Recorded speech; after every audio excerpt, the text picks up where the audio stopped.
আজকে আমি আপনাদের জন্য একটা রেসিপি নিয়ে এসেছি, সেটা হলো গিলা কলজা দিয়ে মুগ ডালের রেসিপি। তাহলে চলো উপকরণগুলো বলে নিই। চিকেনের গিলা কলজার জন্য যা যা লাগে তা হলো, এখানে আমি নিয়েছি 1 বাটি চিকেন, এখানে নিয়েছি মুগ ডাল, এখানে আমি মেজারমেন্ট কাপে 1 কাপ মুগ ডাল নিয়েছি, আর নিয়েছি মরিচের গুঁড়ো, চিনি, গরম মশলা গুঁড়ো, হলুদ গুঁড়ো, জিরা, এখানে হচ্ছে আদা, রসুন, বাদাম, আর নিয়েছি তেল, পেঁয়াজ, কাঁচামরিচ, নিয়েছি লবণ, পাঁচফোড়ন, শুকনো মরিচ, নিয়েছি তেজপাতা, এলাচ, লং, দারচিনি, টমেটো, আর নিয়েছি ঘি। তাহলে চলো আমরা রান্নার কাজে চলে যাই। প্রথমে আমি মুগ ডালটাকে একটু ভেজে নেব।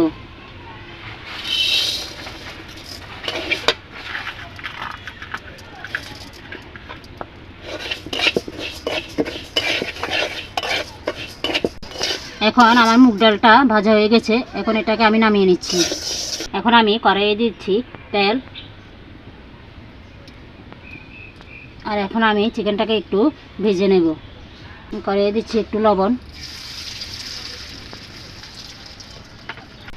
আমার তেলটা গরম হয়ে গেছে, এখন এর মধ্যে আমি দিয়ে দিচ্ছি চিকেনের গিলা কলজাটা।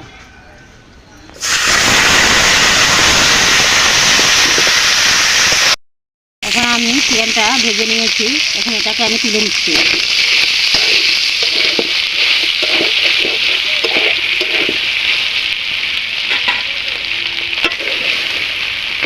দিয়ে দিচ্ছি আবার আমি তেল।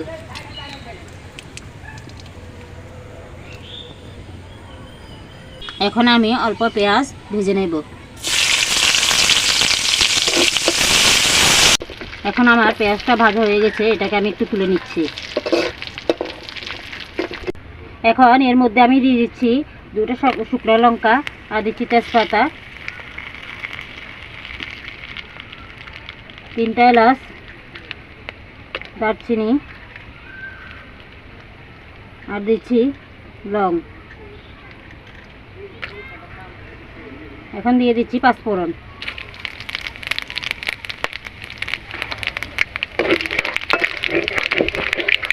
এর মধ্যে এখন আমি দিয়ে দিচ্ছি পেঁয়াজ কুচি,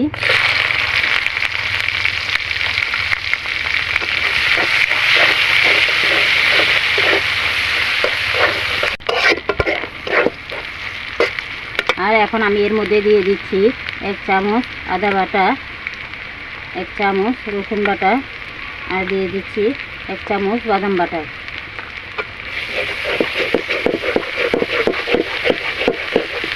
এখন আমি এর মধ্যে দিয়ে দিচ্ছি অল্প জল, তারপর আমি অন্য মশলা দিয়ে দেব, কারণ মশলাটা যেন নিচে না লেগে যায়। এখন এর মধ্যে আমি দিয়ে দিচ্ছি স্বাদ মতো লবণ।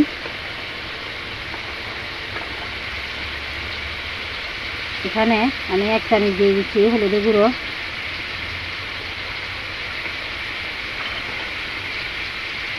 এক চামচ দিয়ে দিচ্ছি মরিচের গুঁড়ো, আর 1 চামচ দিচ্ছি ভাজা জিরার গুঁড়ো।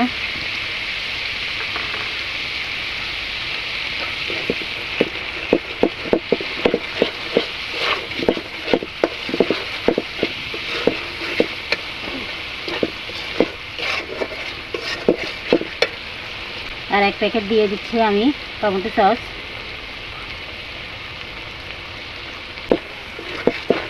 আপনারা চাইলে টমেটোটা একটু কুচি করে দিতে পারেন।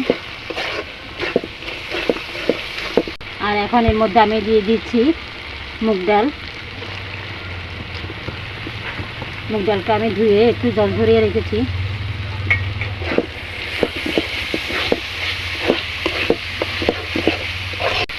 আর এখন আমি এর মধ্যে দিয়ে দিচ্ছি জল।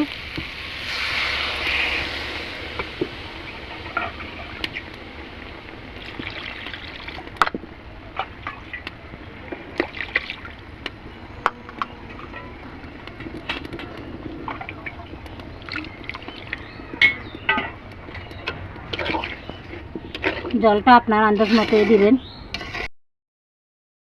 আমার ডালটা একটু ফুটে গেছে, এখন এর মধ্যে আমি দিয়ে দেবো ভেজে রাখা চিকেনগুলো।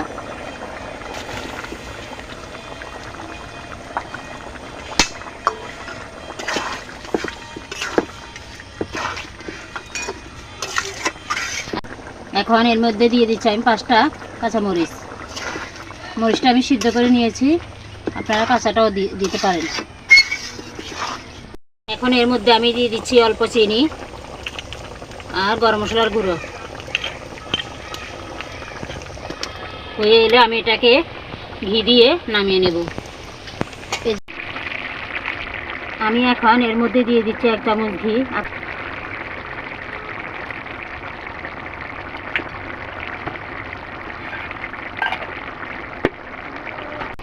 এখন এটাকে আমি নামিয়ে নিচ্ছি।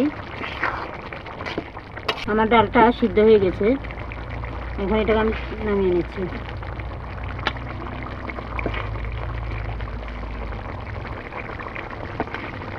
আমার এই রেসিপিটা যদি আপনাদের ভালো লাগে তাহলে আমাকে লাইক, কমেন্টস, শেয়ার এবং সাবস্ক্রাইব করবেন। সবাইকে ধন্যবাদ। ভালো থাকবেন, সুস্থ থাকবেন।